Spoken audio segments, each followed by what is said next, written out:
Traditional piano recitals can sometimes be intimidating for performers and audiences alike.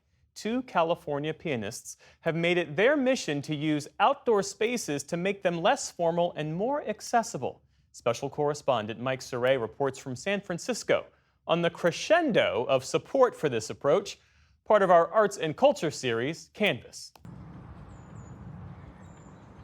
If you dare to place 12 concert grand pianos in different botanical garden settings and invite people to come play and hear whatever piano music inspires them, they will come.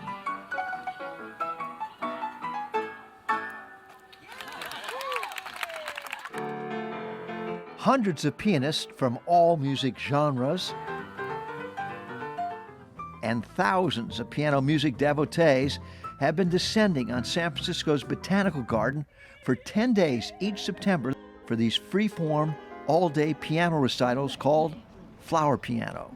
So that whole kind of recital vibe is kind of subverted with what we're doing. So we don't have to go shh all the time. Yeah, it's just a much more comfortable, fun environment to share with friends. Yeah, I'm gonna shoot some screws on the front leg. Dean Mermel and Mauro Fortissimo share a common love of the piano and a healthy disdain for indoor piano recitals confined to overly controlled environments. Things in the concert hall, you know, people are kind of quiet and don't move and they're kind of stiff. I think this is a bit liberating to play outdoors. Mauro Fortissimo is a transplanted Argentinian pianist, sculptor, and performance artist. Easy, easy, easy. He started this outdoor piano movement by clandestinely putting a piano on a bluff along the Northern California coast near his studio, so he and others could play in nature. And to hear the waves crashing, the tide coming and going, and you play and you breathe along with that, it's quite an experience. For an encore, he and Dean Mermel put 12 pianos out above the coastline the following year, this time with official permits, and even more pianists and spectators came.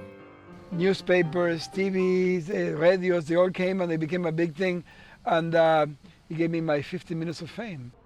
It also caught the attention of San Francisco city officials and art patrons looking to celebrate its Botanical Garden's 75th anniversary with something special and participatory. The idea is just to invite anybody to play. So this is also a difference with a concert hall. This is audience participation in the sense that they come from 9 to 5. Anybody could sit at the piano and play.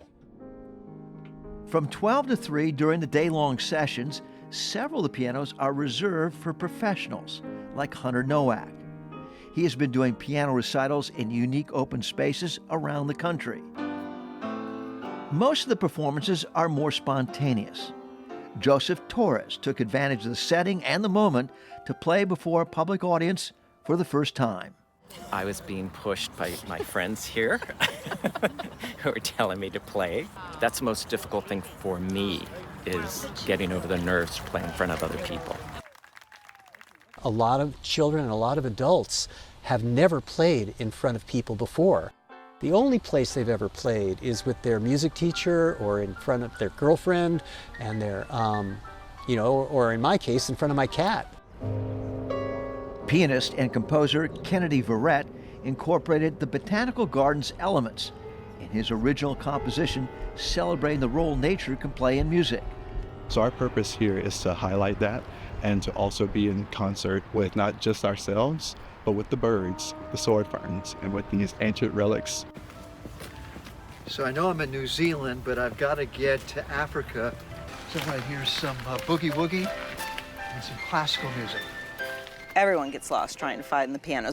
Stephanie Linder heads the gardens of Golden Gate Park, where Flower Piano has become its largest annual event. We have 55 acres and 12 pianos, and they're tucked in all different nooks and crannies, but they find their way and the music sort of guides them.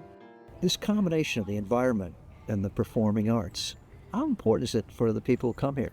Well, it's really important. I mean, we see public gardens as a public health strategy, and we know that being in places like this lowers your blood pressure, lowers your cortisol, stress hormones, activates your brain in ways that it normally doesn't work. And so music does the same thing. And you combine those things, it's pretty spectacular.